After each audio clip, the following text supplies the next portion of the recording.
উফ! বাবা রে! বিয়ে, বিয়ে, বিয়ে। কিন্তু বিয়ের পর যে এত নিয়ম মেয়েদেরই পালন করতে হয়, সেটা বাবা আমার জানা ছিল না। মেয়েরা ১ বছর না হলে নাকি চুলই কাটতে পারবে না। কই বাপু, ছেলেদেরও তো বিয়ে হয়, কিন্তু ছেলেরা কেন প্রত্যেক মাসে, মাসে চুল কাটে? জানি না। এই নিয়মটা ছোটবেলা থেকেই হয়ে আসছে, বহুকাল জুড়ে নিয়মটা চলবে।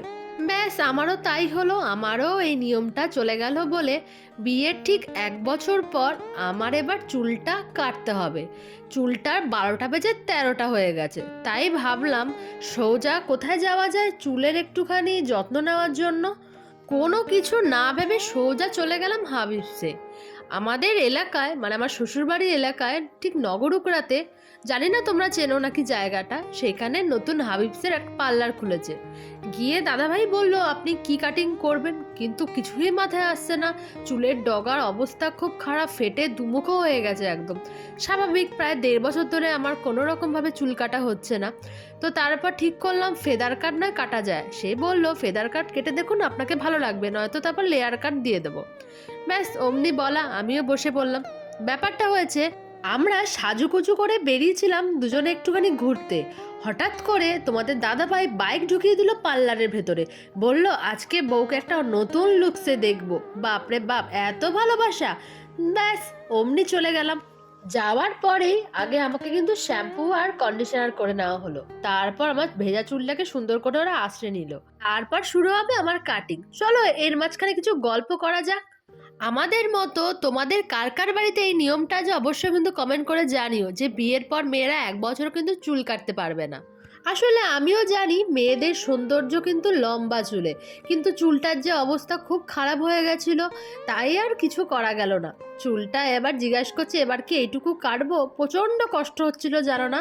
এত বছর, মানে প্রায় ১.৫টা বছর ধরে যত্ন করে করে এত লম্বা চুল করেছিলাম। প্রথমে ভেবেছিলাম যে লং স্ট্রেট করে নেব, তারপর ভাবলাম না, এতটা যত্ন করতে পারবো না, আমার মতো আলিস্যি মেয়ে কী করে যে এত যত্ন করবে জানি না বাবা। তাই ঠিক করলাম না, চুলটা একটুখানি ফেদার কাট দেওয়া যাক। তো দেখতে পাচ্ছ চুলটা একদম ঝোড়ো ঝোড়ো করে, একদম ঝোড়ো ঝোড়ো করে, একদম ঝোড়ো ঝোড়ো করে চুলটা কাটা হয়ে গেছে, কিন্তু কিছুই বুঝতে পারছি না যেহেতু ভেজা। তারপর এটাকে শুকনো করে নেওয়া হবে, কিন্তু পেছন থেকে বলছে খুব ভালো লাগছে। শুকনো হয়ে গেলে বুঝতে পারবো যে এর কাটিংটা দেখতে কেমন লাগছে। তোমরা যারা যারা এখানে আসতে চাও অবশ্যই আমি এখানে কন্ট্যাক্ট নাম্বার দিয়ে দেবো। খুব যত্নভাবে সুন্দরভাবে চুল কাট করা হয়। তো আমার তো বেশ ভালোই লেগেছে, এবং শিখিয়ে দিচ্ছিলো যে দিদিভাই কীভাবে বেঁধে রাখবে কিছুক্ষণ কোথাও যাওয়ার আগে, তাহলে সেই কাটিংটা তোমাদের মানে কোথাও যাওয়ার আগে বেশ ভালোভাবে প্রকাশ পাবে। তো এভাবে আমার হয়ে গেছে, এবার চুলটা এখন খুলে ফেলবে, দেখতে পাচ্ছ জাস্ট অসাধারণ লাগছে। এবার এটা সেট করার পালা আছে।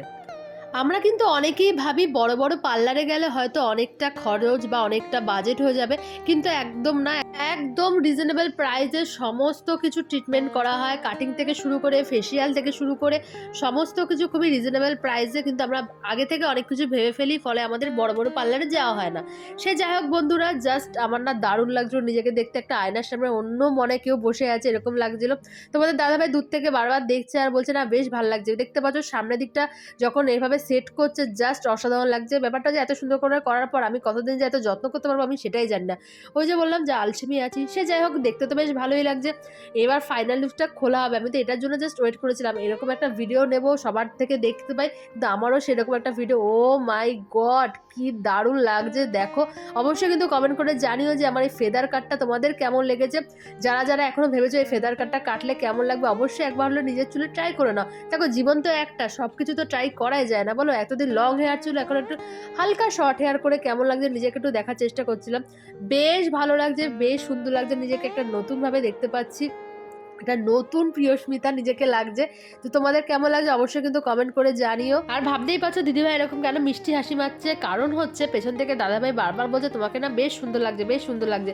আর যখনই এই কথাটা বলছে আমার তো যেন মানে আমি আরো বেশি ভাও খেয়ে যাচ্ছি। আচ্ছা বন্ধুরা, তোমাদের তো একটা কথা বলাই হয়নি, তোমরা কিন্তু সেরা সেরা সবচেয়ে সুন্দর সুন্দর কমেন্টসগুলো করো, আর তোমাদের মাঝখানে যার কমেন্ট আমার সবচেয়ে বেশি লাগবে তাদের কমেন্ট কিন্তু আমি ভিডিওর ওপরে সুন্দর করে শো করাবো। আর অবশ্যই তাদেরকে বলবো অনেক অনেক করে ভিডিওগুলো ফলো করে দিতে।